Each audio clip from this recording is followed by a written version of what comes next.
Hey, everybody. I am genuinely glad that you are with me today.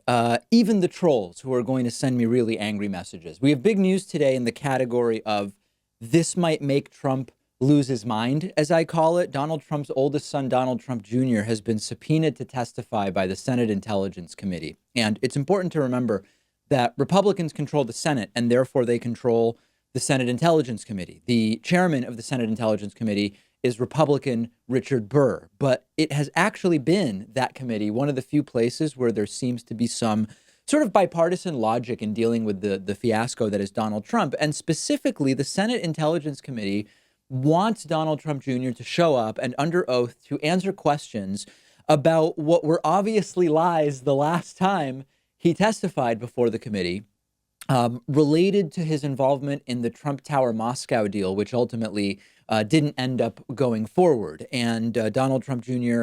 previously testified about that issue, and he lied. I mean, he claimed that he had limited knowledge about that project. He claimed that there was never really a plan. It was never really anything more than a notion that Michael Cohen thought up and never really touched Donald Trump Jr. in any way. But unfortunately, since Donald Trump Jr. told those lies to the Senate Intel Committee, we found out that Jr. was lying. There were significant plans for Trump Tower Moscow. A site had been selected. A builder had been selected. There were architectural plans. There were many meetings about it. And maybe most importantly, as it relates to Trump Jr.'s involvement individually, we heard from Donald Trump's former attorney, Michael Cohen, who's now in prison, that he was personally briefing both Donald Trump Jr. and Ivanka Trump and others about this Trump Tower Moscow project. And he talked about it happening at least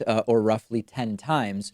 Here's just like a few seconds from that testimony under questioning from Congressman Stephen Lynch with his delightful Boston accent. Who were the family members that you briefed on the Trump Tower Moscow project? Don Trump Jr. and Ivanka Trump. Okay. Now, were these in the regular course of business, or did the president or family request the briefings?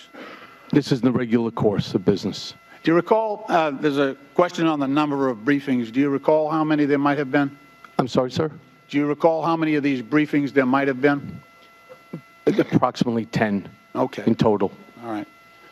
This is the opposite of what Donald Trump Jr. said under oath, and now the leaders of the Senate Intelligence Committee, who don't like being lied to, including Republican Richard Burr, ranking member Democrat Mark Warner, they want Donald Trump Jr. to show up again. Now, the fact that there is even a subpoena is significant here, because it implies that Donald Trump Jr. already either ignored or rejected a non-subpoena request to appear, which arguably forced the committee to issue the subpoena if they actually are determined to get him to answer questions once again. And so this is newsworthy for a few different reasons. One of those is that, again, this is a Republican-led committee. And last night I was wondering, is this going to cause infighting between Trump and his administration and the Republicans in the Senate? And it immediately has. A source close to Donald Trump Jr. has said to CNBC that this is, quote, an obvious PR stunt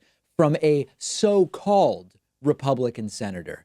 If you want the truth from Trump Jr., if you don't want him lying, you now are apparently only a so-called Republican, according to individuals close to Donald Trump Jr. So the infighting is starting right away. The expectation is that Trump Jr. is going to fight this subpoena if possible. And the funniest little game they're playing is the following. CNBC is reporting that the person close to Trump Jr. who is commenting about this says, Don is a private citizen now who has already been cleared by special counsel Robert Mueller after a 2-year investigation. Are they really that dumb? Because there are endless other investigations. What I and others said as soon as the Mueller investigation wrapped up was there are 12 to 14, maybe even more, depending on sort of where the lines are between investigations. There are more than a dozen other investigations. This isn't the end. They're going to keep talking to witnesses. And a lot of people on the right said, David, come on. It's over. This is it. There's nothing else. And then now, as we see, the Senate Intelligence Committee wants Donald Trump Jr. back. And the argument they're making is he's already been cleared by Robert Mueller. That's one of like 15 different investigations that are going on. The Mueller probe was one thing. Did they really think that it was all just going to go away with the submission of the Mueller report? Or is this also a PR game that they are playing more to curry favor with the public than to actually convince anybody who's in a position of power? I don't know. But the most important takeaway here is for a Republican-led committee to subpoena the son of a Republican president in the middle of all the chaos that's going on right now with the Mueller report, with William Barr, they must believe that Donald Trump Jr. lied to them. Senators don't like being lied to. If there's one, so if we think about like the different echelons of priority among egotistical elected officials, very high on the list is they don't like their power questioned. And that is very much entangled with their partisanship. They want to be loyal to their party. One of the things that will more quickly than almost anything else get Democrats and Republicans united against some third party is if they feel that their position of authority and power has not been respected, and showing up and under oath lying to them, which is what there is every indication Donald Trump Jr. did, is a really quick way to get Republicans and Democrats working together. I hope that he shows up. If he fights the subpoena, we will report it, and we will tell you what ultimately happens with this.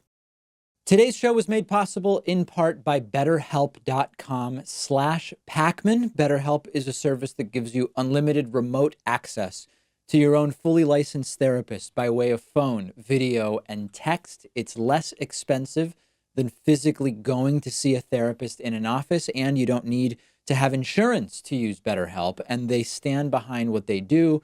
BetterHelp has a no questions asked full money back guarantee. If you're not satisfied with your experience, all of BetterHelp's counselors are thoroughly vetted for accreditation and experience.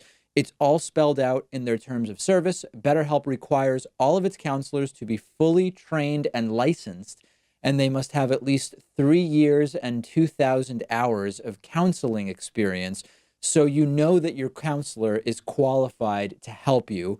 But if you don't think your counselor is the right fit for you, BetterHelp makes it easy to switch to a new one. If you've been thinking about getting involved with a therapist, you should really check out BetterHelp. Just click the link underneath this video.